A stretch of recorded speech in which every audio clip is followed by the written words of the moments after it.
Welcome.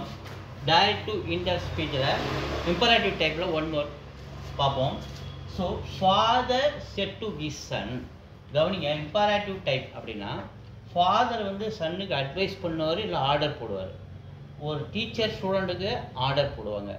ஒரு pass அவங்க கீழே வேலை செய்கிறவங்களுக்கு ஆர்டர் பண்ணுவார்.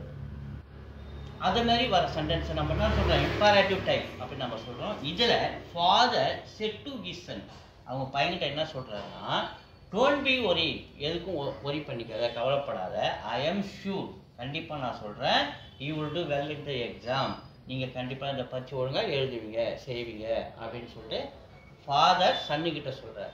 இந்த இடத்துல ஃபாதர் செட் டு அப்படின்னும் போது அட்வைஸ் பண்ணுறாரு. யாருக்கு?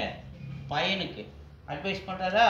Father advice is son, comma inverted comma எடுத்துட்டு டோன்ட் என்ன மாறுது, நாட் டு அப்படின்னு மாறுது. So not to be worry.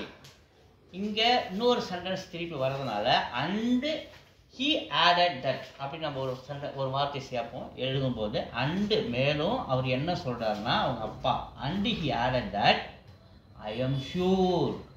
ஐ என்பது ஃபாதரை குறிக்கிறது. அப்போ ஐயை நம்ம என்ன நீங்கள் மாற்றலாம், ஹீ அப்படின்னு மாற்றலாம்.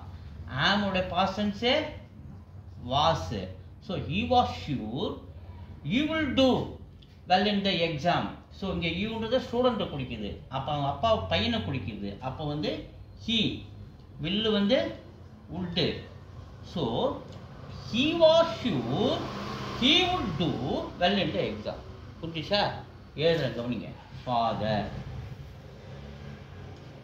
ஃபாதர் அட்வைஸ்டு, செட்டுனா மாதிரி அட்வைஸ்டு his son.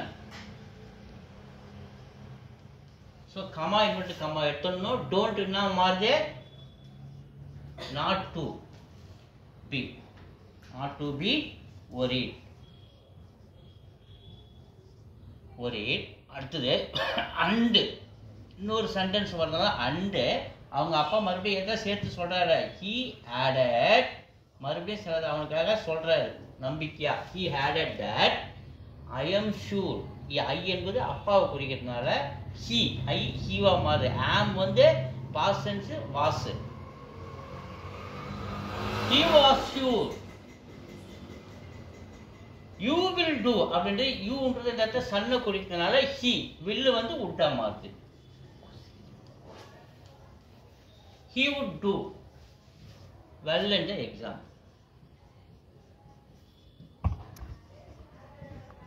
மறுபடியும் அப்படியே படிக்கிறேன் கவனிங்க. So father advised his son not to be worried and he had at that he was sure he would do well in the exam. So direct speech, indirect speech. Thank you.